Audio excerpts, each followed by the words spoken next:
My name's Anni Maliki. I'm a jewelry designer, but I thought since it's about passion, I'd talk about the non-linear story of how this came to be. I didn't intend ever to design jewelry. I was an English major in college, like most people who don't know what they want to do. And I wound up going to Indonesia, to East Java, and I signed up with a program called Volunteers in Asia. I taught for 2 years in East Java at an Academy of Foreign Languages. It was full immersion. I was one of 3 people, white people, in a city of 2 million. So I happened to just fall in love with one of my students, this very beautiful, lovely man. We kind of crossed every taboo. I was his teacher. It was Islamic society. I was a woman. There was a lot of things to keep it on the down low, which we tried our best to do. There were a lot of breakups, therefore. But then, 7 years later, a lot of transcontinental flights back and forth, we married. And this was our wedding in East Java.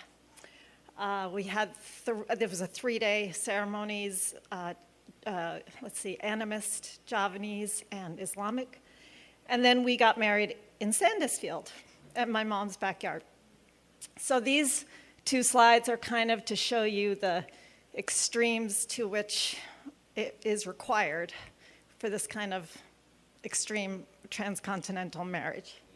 Then we lived in Cambridge for 4 years, then we moved to Bali, and we had 2 children, Zephyr and Kalo. This is in Mel's backyard, in his mother's house.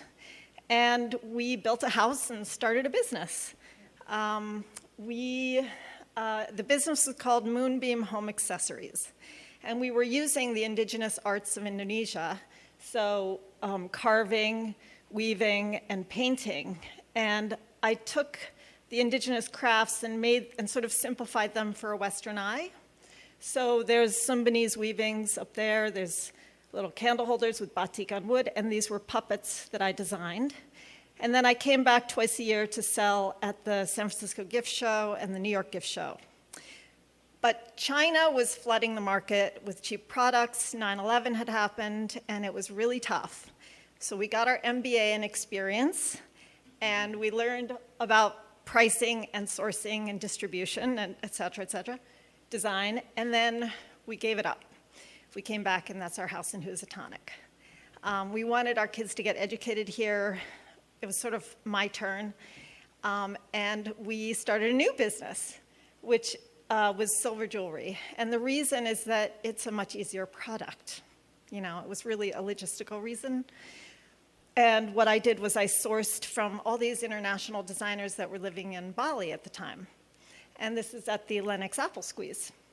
So we kind of were doing, we were at the Zion Church in the basement. We did everything. We did house parties.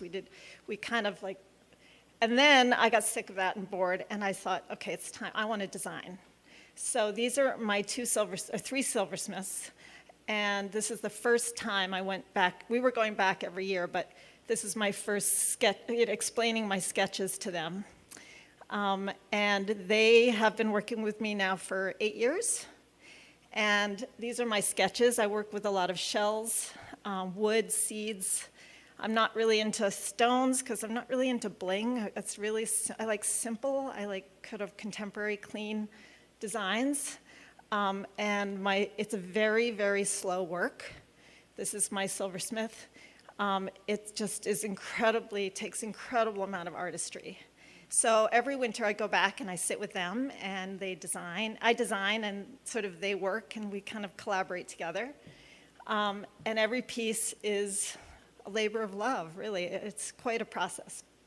So the next 3 sides are my designs. This is actually the bracelet I have on. It's called the foam bracelet. And I have my collection sort of divided into natural themes.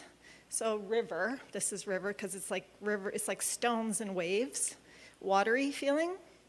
But then I have dune. This is sort of the textures, sort of like when wind hits the sand, you get all these ripples. So this is brushed, hammered, and oxidized silver. Silver has so many faces, so you don't need a lot of fanciness with silver to get really creative.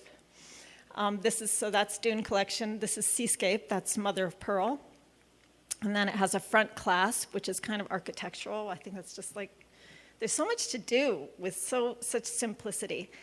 And I spend a lot of time in the woods and, by water, taking photographs. And I get my inspiration largely from nature.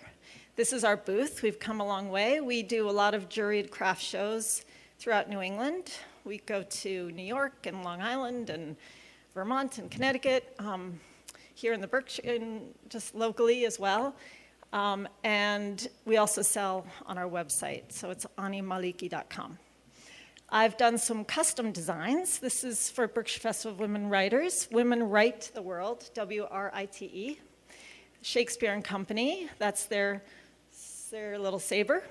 And this is Jacob's Pillow. So if anybody has an organization, a nonprofit or a business that would like, for fundraising purposes, it's wonderful. And then last year we partnered with Tree Sisters. It's a reforestation organization. So for every piece of jewelry we sell, we donate $1 to Tree Sisters. Last year it equated to about 1,500 trees planted in the tropics. So that's very satisfying.